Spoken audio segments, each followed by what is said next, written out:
24 ঘন্টার মধ্যে ভারত রাজি হয়ে যাবে।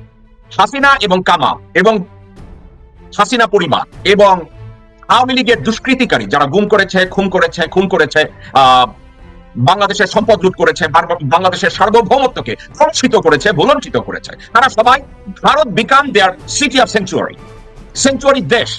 অর্থাৎ ভারত বলছে বাংলাদেশে যারা অপরাধ করে, খুন করে, দুর্নীতি করে, তারা যেন ভারতে আসে, আমরা তাদেরকে পা ধোয়াইয়া আশ্রয় দেব। তারেক রহমান এখনো দেশে আসেন নাই। তারেক রহমানকে মাইনাস করার চেষ্টা, বিএনপি নির্বাচনের প্রস্তুতি নিচ্ছে না এবং বিএনপিতে নানান শঙ্কা। শেখ হাসিনা আর সালমান এফ রহমানের এক জাউরা সাংবাদিক বা জাউরা সন্তান বলতে পারেন খালেদ মহিউদ্দিন। দলের মধ্যে দুইটা পাওয়ার কাজ করতেছে, একটা পাওয়ার তাকে হুমকি দিয়ে রাখতেছে, আরেকটা পাওয়ার বলতেছে না আপনার এখন আসার দরকার নাই, আমরা সব ঠিকঠাক করি। এমনও শোনা গেছে যে বেগম খালেদা জিয়া নির্বাচন কইরা পাশ কইরা আসার পর উনি চলে যাবে রাষ্ট্রপতির আসনে এবং লন্ডন থেকে উনি আসার পর যে কোনো একটা আসনে ওনাকে পাশ করায় আনবে এবং ওনাকে প্রধানমন্ত্রীর আসনে বসাবে। আল্লাহ ওনাকে হাসিনার ফাঁসি দেখা পর্যন্ত ওনাকে যেন আল্লাহ বাঁচিয়ে রাখেন। বেগম জিয়ার মৃত্যুর সাথে সাথে বাংলাদেশের রাজনীতি থেকে বিএনপি বিদায় ঘটে যাবে। আসসালামু আলাইকুম দর্শক, বাংলাদেশের বর্তমান রাজনৈতিক প্রেক্ষাপট নিয়ে খুবই গুরুত্বপূর্ণ কয়েকটা ভিডিও নিয়ে আপনাদের সম্মুখে হাজির হয়েছি। দর্শক শ্রোতা ইতিমধ্যেই বুঝতে পেরেছেন যে আজকের ভিডিওটি কতটুকু গুরুত্বপূর্ণ এবং আকর্ষণীয় হতে চলেছে। দর্শক সবাইকে বলবে একটু ধৈর্য সহকারে নাসির বার্তা ইউটিউব চ্যানেলে ভিডিওটি আপনারা আজকে দেখবেন, কারণ অনেক গুরুত্বপূর্ণ কিছু বিশ্লেষকদের বিশ্লেষণ আজকে আপনাদের সাথে শেয়ার করতে চলেছি। একটু ধৈর্য সহকারে দেখলেই বর্তমান বাংলাদেশের রাজনৈতিক প্রেক্ষাপট নিয়ে বিশেষ তথ্য আপনারা জানতে পারবেন। তো চলুন তাহলে আর কথা কেন, একটা লাইক দিয়ে ভিডিওগুলো দেখে আসি। তার আগে বলবো যারা এখন পর্যন্ত আমাদের এই নাসির বার্তা ইউটিউব চ্যানেলটি সাবস্ক্রাইব করেনি, প্রতিনিয়ত আপডেট গরম খবর পেতে আমাদের চ্যানেলটি সাবস্ক্রাইব করবেন। যারা করেছেন ধন্যবাদ। চলুন একটা লাইক দিয়ে সবগুলো ভিডিওর বিস্তারিত আলোচনাগুলো শুনে আসি। 24 ঘন্টার মধ্যে ভারত রাজি হয়ে যাবে। হাসিনা এবং কামাল এবং হাসিনা পরিবার এবং আওয়ামী লীগের দুষ্কৃতিকারী যারা গুম করেছে, খুন করেছে, বাংলাদেশের সম্পদ লুট করেছে, বাংলাদেশের সার্বভৌমত্বকে প্রশ্নিত করেছে, ভুলঞ্চিত করেছে, তারা সবাই Bharat become their city of century দেশ। অর্থাৎ ভারত বলছে বাংলাদেশে যারা অপরাধ করে, খুন করে, দুর্নীতি করে, তারা যেন ভারতে আসে, আমরা তাদেরকে পা ধোয়াইয়া আশ্রয় দেব। বাংলাদেশে খুন করতে গেলে কোথায় পালাবে? ভারত। বাংলাদেশের ধর্ষণ করার পরে কোথায় পালাবেন? ভারত। বাংলাদেশের রাষ্ট্রীয় করে গেলে কোথায় পালাবেন? ভারত। বাংলাদেশের যে কোনো করে পালাতে গেলে কোন দেশে যাবে? ভারত। তাইলে আজকে ভারতে হাসিনা শেখ ওরফে বেলারানী সাহা আছে, তারেক সিদ্দিকী আছে, বানর মুখ কামাল আছে, আরো বহু নেতা নেত্রীরা আছে। এরা নেতা নেত্রী ভারতীয় উপনেতা উপনেত্রী যারা ছাগলের দল ভারতে পালাইছে, কতগুলো ক্রিমিনাল। আজকের আমি বলবো তাদেরকে ফেরত পেতে হলে কি করতে হবে। আমি যা বলছি এটা যদি বাংলাদেশের সরকারের, বর্তমান সরকারের করার মতো থাকে, হ্যান্ডেল থাকে, এটা যদি করে, হাসিনাকে তারা 1 মাসের মধ্যে সবাইকে তারা ফেরত দেবে। এটা নিয়ে আমি সর্বশেষ কথা বলি। এখন অনেকে চিন্তা করছেন যে ভাই আপনি কোন ফর্মুলার কথা বলবেন, যেই ফর্মুলায় ভারত তাদেরকে দিতে বাধ্য হবে, বাপ বইলা আমাদেরকে ফেরত দিবে। এটা নিয়ে অনেক কথা বলবেন। হাসিনা সহ সকল গুমকারী ও খুনিদেরকে ভারত থেকে ফেরত পাওয়ার ফর্মুলা কোনটা? তলে তলে ডক্টর মোহাম্মদ ইউনূস অনেক কাজ গুছায় নিয়ে আসছে। এখন যতই গুছায় নিয়ে আসুক, ভারত হাসিনাকে প্রত্যার্পণ করবে না। এবং যতই বলুক বানরমুখ কামালকে ফেরত দিবে, অমুকে ফেরত দিবে, সেমুকে ফেরত দিবে, কাউকে ফেরত দিবে না। কারণ ভারত এদের কাউকে ফেরত দেওয়ার অর্থ কি জানেন?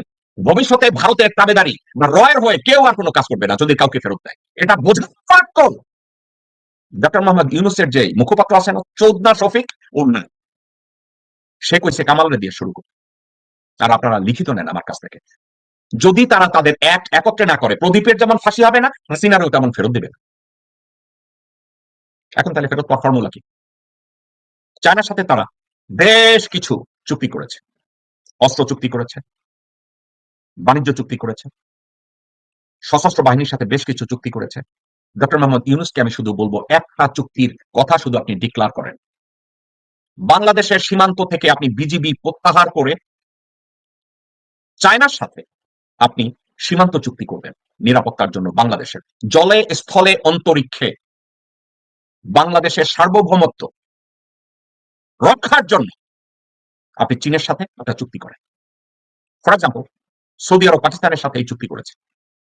বাংলাদেশ এই চুক্তি যদি পাকিস্তানের সাথে এই মুহূর্তে চায়নার সাথে করে, বাংলাদেশ যদি চায়নার সাথে প্রতিরক্ষা চুক্তির কথা বলে ভারতকে মেসেজ দেয় যে আমি চায়নার সাথে এই চুক্তি করতে যাব, 24 ঘন্টার ভিতরে ভারত লোকজনদেরকে প্রত্যার্পণ করা শুরু করবে। 24 ঘন্টার মধ্যে ভারত রাজি হয়ে যাবে। শুধু ডক্টর মোহাম্মদ ইউনূস একবার বলুক যে আমি চায়নার সাথে Singapore America, Taiwan America, Japan America, দক্ষিণ কোরিয়া আমেরিকা এই চুক্তির আদলে চায়নার সাথে বাংলাদেশ নিরাপত্তা চুক্তি করবে। এই ডিক্লারেশনটা শুধু একবার দেখে, এবং এই আলোচনার জন্য ডক্টর খলিলকে চায়না পাঠাক অথবা চাইনিজ একটা ডেলিগেটকে বাংলাদেশে ডাকুক, ডাকার পরে বলে দেবে যে তোমরা আমাদেরকে, ইন্ডিয়াকে বলবে আপনারা আমাদেরকে হাসিনা এবং কামাল এদেরকে ফেরত দিবেন না, অসুবিধা নেই, দিয়েন না। আমরাও আমাদের এক্সট্রাডিশন ট্রিটি আমরা উইথড্র করলাম, আপনাদের সাথে আমাদের কোনো এক্সট্রাডিশন ট্রিটি না, উপরন্ত আমরা চায়নার সাথে এই নিরাপত্তা চুক্তি করব। আমি বলছি 24 ঘন্টা, ভারত 24 ঘন্টাও নেবে না, তারা ফেরত দেওয়া শুরু করবে। এখন কথা হচ্ছে ডক্টর মোহাম্মদ ইউনূস, তার লিমিটেশন কোথায় আমি জানি না। ডক্টর খলিল উনি একা সিদ্ধান্ত নিতে পারবে না। আমার এই কথার বিরোধিতা করবে স্রেফ বিএনপি করবে, আওয়ামী লীগ করবে, ওয়াকার করবে, এবং মিডস ফর ওয়াকারের 8টা কতগুলো কুত্তা জেনারেল আছে তারা করবে। কিন্তু এই একটা কাজ যদি করা হয়, হাসিনাকেও তারা ফেরত দিবে, কামালকেও তারা ফেরত দিবে। আমি আপনাদেরকে গ্যারান্টি দিয়ে বলি, এই একটা ঘোষণা যদি ডক্টর মোহাম্মদ ইউনূস দেয়। অনেকে আমাকে বলে আপনি কি জেকব ভাই সত্যিকার অর্থে এই পলিসিটা চিন্তা করেছেন? শুধু চিন্তা করি নাই, আর্মি জেনারেলদের সাথে আমার কথা হয়েছে, আমেরিকান জেনারেলদের সাথে কথা হয়েছে, সিকিউরিটি এক্সপার্টদের সাথে আমার কথা হয়েছে, ডিপ্লোম্যাটদের সাথে আমার কথা হয়েছে। একজন একজন করে এখানে এসে আমি কথা বলতে পারি তাদেরকে নিয়ে। ডক্টর মোহাম্মদ ইউনূস যদি এই স্টেপটা নেয়, তাদেরকে ফেরত দেবে, আদারওয়াইজ ভারত কাউকে ফেরত দেবে না, এবং হাসিনার বিচারও কার্যকর করা যাবে, রায়ও কার্যকর করা যাবে না। একটা কারণেই যাবে না, সেটা হচ্ছে ভারত জানে হাসিনাকে, কামালকে, অন্যান্য লোকজনদেরকে ফেরত দিলে ভবিষ্যতে এবং ভারত বাংলাদেশে তাদের কামলা খুঁজে পাবে না। সারা বাংলাদেশের সবাই দোয়া করতেছে, এবং দেখেন কি অবাক কাণ্ড, সবাই রাজনীতি ভুলে যায় একটা জায়গায় চলে আসছে।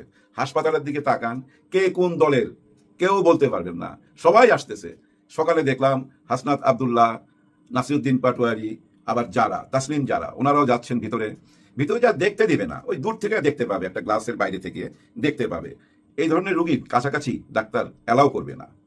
আমি এর আগে একটা ভিডিওতে বলছিলাম, ওই যে সামরিক একটা অনুষ্ঠান হইল না ক্যান্টনমেন্টে, ওইখানে যাওয়াটা ঠিক হয় নাই, কারণ এক্সট্রা একটা চাপ পড়ছে।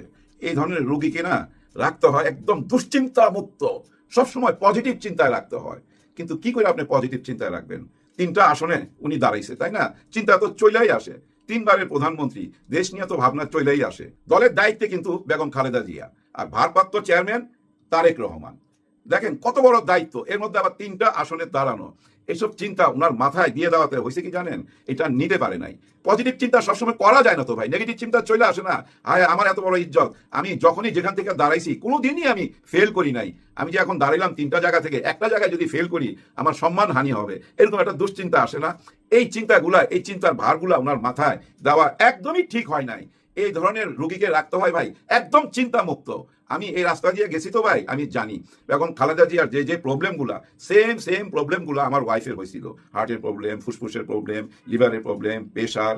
লাস্টের দিকে ভাই মৃত্যুর 3-4 দিন আগে এমন একটা অবস্থা হয়েছিল, আপনারা তো জানেন যাদের কিডনি প্রবলেম থাকে তাদের ভিতরের পানিগুলা, মানে শরীরের ভিতরের যে পানি, ওই পানিগুলো যদি ঠিক মতো বের হইতে না পারে, ওই পানিটা দূষিত হয়ে যায়। আর তখন কি হয় জানেন? এই যে লোমকূপগুলো আছে না, এই লোমকূপ দিয়া এই পানিগুলা বের হইতে থাকে। হ্যাঁ ভাই, এই পানিগুলা বের হইতে থাকে। তখন ওই টিস্যু পেপার দিয়ে এভাবে চেপে চেপে ওই পানি মুছতে হয়। আমি এখন যে ঘরটায় বসে আছি, এই ঘরটার মধ্যে একটা হাসপাতালের বেড ছিল। এই যে পর্দাটা দেখতেছেন না, এটা 20 বছর বয়স হয়ে গেছে, ওই রোজির আমলের, যার জন্য বদলাই না। যাই হোক, এই মুহূর্তে বেগম খালেদা জিয়ার অবস্থা ফিল করতেছি। বেশি ফিল করতেছি কেন জানেন? আমার ওয়াইফের সাথে একটা সুসম্পর্ক ছিল। আমার ওয়াইফ জিসাসের সভাপতি ছিল, মানে বিএনপি করতো, যার ফলে এই যে বেগম খালেদা জিয়ার ছবিগুলো যখনই ফেসবুকে দেখি না, তখনই বুকের এই জায়গাটায় লাগে। আমি বুঝতে পারতেছি ওনার এই কষ্টটা, আর ওনার এই সময় ওনার সন্তানকে দরকার ছিল। কিন্তু যার মা তারই তো চিন্তা, তাই না? উনি তো ভালো বুঝবেন কেন আসতেছেন না। উনি কেন আসতেছেন না এর একটা ব্যাখ্যা দিছে। এই ব্যাখ্যা নিয়ে দেখলাম একটু আগে মির্জা ফখরুল সাহেবকে সাংবাদিকরা জিজ্ঞেস করতেছিল যে উনি যে ব্যাখ্যাটা দিল, এই ব্যাখ্যার অর্থ কি। মির্জা ফখরুল সাহেব একটু মেজাজ হারাইছে। উনি বলতে চাচ্ছে ওনার স্ট্যাটাসের মধ্যে, মানে তারেক রহমানের স্ট্যাটাসের মধ্যে তো ব্যাখ্যা দেওয়াই আছে উনি কেন আসবে না। কেন আসবে না কি বলছে এখানে? তারেক রহমান সাহেবের স্ট্যাটাস পয়লা যেটুক বোঝা গেছে যে উনার মন পয়লা আছে মায়ের কাছে, কিন্তু দেহটা পয়লা রয়েছে লন্ডনে। উনি ওই মন নিয়ে মার কাছে আছে, দেহ নিয়ে আসতে পারতেছে না, কারণ এই দেহটা নিরাপত্তা নাই। উনি একাই উনাকে নিয়ে ভাবে না, উনাকে নিয়ে যারা ভাবে, হ্যাঁ ওনার একটা নিশ্চয়ই ইউনিট আছে ভাই, হ্যাঁ ওনার নিরাপত্তার জন্য নিশ্চয়ই কেউ না কেউ তো আছে যাদের কথা উনি ইঙ্গিত করছে যে ওনারা ওনাকে গ্রিন সিগন্যাল দেয় নাই। এইটুকুই বুঝছি আমি। এর আগে কিন্তু একবার উনি বলছিলেন, একবার না ভাই অনেকবার বলছে, অদৃশ্য একটা শক্তি আছে এই দেশে, সেই অদৃশ্য শক্তির ভয়ে কিন্তু উনি আসতেছে না, এইটাই বুঝাইছে। এবং লাস্টে যে স্ট্যাটাসটা দিছে এতে ক্লিয়ার বোঝা যায় সে অদৃশ্য শক্তির ভয়েই উনি আসতেছে না। দেহটা ওনার লন্ডনে, মনটা পুরা রয়েছে মায়ের কাছে। আমাদের কিছু বলার নাই ভাই। হ্যাঁ অনেকেই বলতেছে যে এটা ঠিক হচ্ছে না, এটা মোটেও উচিত হচ্ছে না, এই মুহূর্তে ওনার চলে আসা উচিত ওনার মায়ের কাছে। কিন্তু উনি তো বলতেছে মায়ের কাছে আছে উনি মন নিয়ে, কিন্তু দেহের একটা নিরাপত্তার অভাব আছে। এই নিরাপত্তার অভাবটা কি ভাই? কে এই দেহের দিকে টার্গেট করলো ওনার? কে এই দেহ চায় ভাই? আমি বুঝতেছি না, একটু বুঝার চেষ্টা করি তো। কারণ কি জানেন, ওনার এই স্ট্যাটাসে বোঝা গেল যেটা উনি খুব তাড়াতাড়ি আসবে না। কারণ মায়ের এই অবস্থায় যখন ওনাকে গ্রিন সিগন্যাল দিচ্ছে না, ওনার নিরাপত্তায় যারা আছে, মানে ওনার ওই দেহটার নিরাপত্তায় যারা আছে তারা গ্রিন সিগন্যাল দেয় না, আমি যেটুকু বুঝছি ওনার স্ট্যাটাস থেকে। কিন্তু তফসিল ঘোষণার পর পরই কি ওই গ্রিন সিগন্যাল দিবে ওনার নিরাপত্তায় যারা আছে, যারা ওনাকে নিয়ে চিন্তা ভাবনা করে? উনি তো একা না ভাই, ওনাকে নিয়ে অনেকেই চিন্তা ভাবনা করে, সবাইকে নিয়েই একজন তারেক রহমান, এটাই তো বুঝাইছে ওনার স্ট্যাটাসে। কিন্তু তফসিল ঘোষণার পর পরই কি গ্রিন সিগন্যাল আসবে? না, নিশ্চয়ই আসবে না। এটা আপনারা লেখা রাখেন। তার মানে কি নির্বাচন শুরু হয়ে যাওয়ার পর কি দিবে? না, তাও দিবে না, এটাও লেখা রাখতে পারেন। কারণ মা মৃত্যু সজ্জায় এইখানেই গ্রিন সিগন্যাল দেয় না, আর ওই নির্বাচনের জন্য গ্রিন সিগন্যাল দিবে, এটা কি আপনারা বিশ্বাস করেন? আমি অন্তত বিশ্বাস করতে চাই না। কিন্তু কথা হচ্ছে কে তারা? কোন অদৃশ্য শক্তি ওনাকে থামায় রাখছে, হুমকি দিয়ে রাখছে? কারা তারা? অনেকে ভাবতে পারেন রবোদয় ওনাকে হুমকি দিছে। হ্যাঁ রবোদয় বলছে তুই আইলে মাইরা ভালামু, এরকম কিছু না ভাই। রতে ইচ্ছা করলে লন্ডনই আক্রমণ করতে পারে। কারণ এর আগে কানাডায় দেখেন নাই রড এজেন্টরা ওই যে ভারতের শিখদের একজন নেতাকে কানাডাতে হত্যা করছে, এই খবর পান নাই? তার মানে এরকম কিছু না, এই অদৃশ্য শক্তি আমাদের দেশে। তাহলে কি উনি এইটা বুঝালেন যে বর্তমান সরকারের সাথে তো আমরা শুনছি যে জামাত ইসলাম এবং 8টা দল, ছাত্র শিবির ওনারা জড়িত। তার মানে কি জামাত শিবির এবং সরকার তাদের প্রতি এই ভয়, তারা কি ভয় দেখাচ্ছে? না, এরকম কিছু না। সরকার থেকে তো আজকেও বলছে ওনার আশাতে কোনো বাধাই নাই, এবং আমাদের স্বরাষ্ট্র উপদেষ্টা একবার না ভাই কয়েকবার বলছে ওনার কোনো মামলা নাই, উনি যে কোনো সময় আসতে পারে। তার মানে উনি আসতেছে না কেন? ওই যে একটাই কারণ, উনি তো একা না, ওনার সঙ্গে ওনার একটা গ্রুপ আছে, তারা গ্রিন সিগন্যাল দিতেছে না। এখন ভয়টা কোথায়? দেশের ভিতরে ভয় নাকি নিচে দলের ভিতরে কোনো ভয় আছে? এমন কি হইতে পারে যে দলের মধ্যে দুইটা পাওয়ার কাজ করতেছে, একটা পাওয়ার তাকে হুমকি দিয়ে রাখতেছে, আরেকটা পাওয়ার বলতেছে না আপনার এখন আসার দরকার নাই, আমরা সব ঠিকঠাক করি? এমনও শোনা গেছে যে বেগম খালেদা জিয়া নির্বাচন কইরা পাশ কইরা আসার পর উনি চলে যাবে রাষ্ট্রপতির আসনে, এবং লন্ডন থেকে উনি আসার পর যে কোনো একটা আসনে ওনাকে পাশ করায় আনবে এবং ওনাকে প্রধানমন্ত্রীর আসনে বসাবে। এরকম ভাবাটা একটু কল্পনা বেশি হয়ে গেল না? পৃথিবীতে এমন কোন ঘটনা আছে কোথাও দেখছেন? আমার তো মনে পড়ে না। অনেক ঘাটাঘাটি করে খুঁজে পাই নাই যে কোন দল ক্ষমতায় আইসা তারপরে বিদেশ থেকে কাউকে হায়ার করে আইনা তাকে প্রধানমন্ত্রী বানায় ফেলবে আর এই দেশের জনগণ সেটা মাইনা নিবে। না, এরকম কিছু হবে না ভাই, হইতে পারে না। আসলে হয়েছে কি জানেন, রাজনীতিবিদরা আমাদেরকে না বোকা বানায়, বারবার বোকা বানায়। ওই যে বনিয়ামিন সাহেব বলে না চৌধু জনতা, ওই চৌধু জনতা ভাবে আমাদেরকে। দেখেন উনি যে আসবে না, ওনার এই স্ট্যাটাসে তো আমরা ক্লিয়ার, কিন্তু এতদিন কি শুনে আসতেছি গত 5-6 মাস, এই যে ওনার বাড়ি ঘর ঠিক করা হইতেছে, বিভিন্ন মিডিয়ায় দেখাইতেছে, দরজায় রং হচ্ছে, ওই জায়গাটায় পিলার বানাইতেছে, ওই জায়গাটা সিকিউরিটি রুম বানাইতেছে, এগুলো আমাদেরকে দেখাইতেছে। এবং এই যে সালাউদ্দিন আহমেদ সাহেব এই কথাও তো বললো শেষের দিকে নভেম্বরেই চলে আসতেছে, কিন্তু ওনার স্ট্যাটাস থেকে কি বোঝা যায় উনি নভেম্বরে আসবে? আরে মা হাসপাতালে এইখানেই আসতে পারতেছে না। তার মানে আপনারা এতদিন আমাদেরকে বোকা বানাইছেন, একটা মূলা ধরাইছেন, আসিতেছে আসিতেছে। ওই যে আগে সিনেমা যখন রিলিজ হইতো তখন মাইকে বলতো না আসিতেছে আসিতেছে, ওই আসিতেছের মধ্যে আমাদেরকে রাইখা দিচ্ছেন। হ্যাঁ ভাই, জনগণ আসলে আমরা খুব গাধা। গাধা না হইলে দেখেন না ওই যে শেখ হাসিনার একটা ভয়েস রেকর্ড আবার বাইরেছে, উনি কি বলতেছে যে আমি তো জানতাম না আমাকে ভারতে পাঠাই দিতেছে, আমাকে বলা হয়েছে যে আমি গোপালগঞ্জে যাব। উনি নাকি গোপালগঞ্জে যাচ্ছে। আমি জানি না গোপালগঞ্জে এয়ারপোর্ট আছে কিনা, কোন এয়ারপোর্টে ওই বিমান ল্যান্ড করতো, কারণ ওনাকে তো হেলিকপ্টার থেকে নামায়া ওই 14টা সুটকেস সহকারে মালবাহী বিমানে উঠাইছিল। ওই বিমান গোপালগঞ্জের কোথায় নামবে আমি জানি না, কিন্তু দেখেন যারা আওয়ামী লীগ করে তারা এই কথাটা বিশ্বাস করছে। একবারও তারা মাথার মধ্যে ঢুকায় নাই ওরে গোপালগঞ্জে বিমানবন্দর কোথায়, কারণ ওই যে অন্ধভক্ত একদম অন্ধভক্ত, যার জন্য আমাদের এই দেশে এই অবস্থা। কারণ আমরা কৃতদাস হয়ে গেছি, অন্য দেশেরও কৃতদাস হয়েছি, আবার দলের কাছেও আমরা কৃতদাস, মাথা বিক্রি করে দিছি। কারণ আমরা সুযোগ সুবিধা নেই, তো প্রচুর সুযোগ সুবিধা আমরা নেই। এই দেশের বিজনেসম্যানরা এবং সব শ্রেণীর মানুষরাই ভাই সুযোগ সুবিধা নেয়। যার টাকা পয়সা নাই সেই দলে যায় ভাই পান্ডা সাজে, গুন্ডা সাজে, এবং দল থেকে কিন্তু সুযোগ সুবিধা নেয়। এইভাবেই তো দলগুলো চলে, দেখে আসতেছি। এইভাবেই কি একটা নতুন বাংলাদেশ চলে আসবে? দর্শক শ্রোতা, ইতিমধ্যে যারা ভিডিওটি দেখলেন, আশা করি অনেক কিছু জানতে পেরেছেন বা বুঝতে পেরেছেন। অবশ্যই আপনাদের মূল্যবান মতামত জানাবেন। আর হ্যাঁ, নাসির বার্তা ইউটিউব চ্যানেল আমাদের নতুন চ্যানেল, আপনারা হয়তো অনেকে অবগত আছেন। তো সবাইকে বলবো আপনারা এই নাসির বার্তা ইউটিউব চ্যানেলে সাবস্ক্রাইব করে আমাদের সাথে থাকবেন। তাহলে কেবল বাংলাদেশের বর্তমান রাজনৈতিক প্রেক্ষাপট নিয়ে সবসময় আপডেট নিউজগুলো আপনারা এই চ্যানেল থেকে পাবেন। আর যারা ইতিমধ্যে ভালোবাসা দিয়ে সাবস্ক্রাইব করেছেন তাদেরকে ধন্যবাদ জানিয়ে আজকের মতো বিদায় নিচ্ছি। ভালো থাকবেন, পরবর্তী নিউজে হাজির হব। আল্লাহ হাফেজ।